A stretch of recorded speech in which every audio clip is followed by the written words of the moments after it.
მზე არ არის მხოლოდ ცეცხლოვანი ვარსკვლავი ცაზე.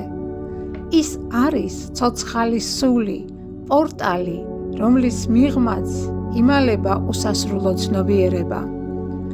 ყოველი მისი სხივი არის კოდი სინათლისა, რომელიც ყოველი დანახვისას გახსენებს, რომ შენც სინათლისგან ხარ შექმნილი.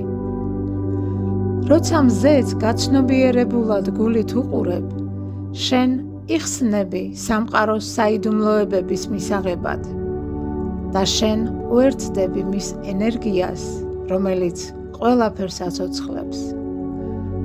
შენ არ ხარ მხოლოდ მაყურებელი, შენ ხარ თავად ის ღვთაებრივი სინათლე, რომელიც ანათებს სამყაროს საკუთარი შინაგანი ბრწყინვალებით.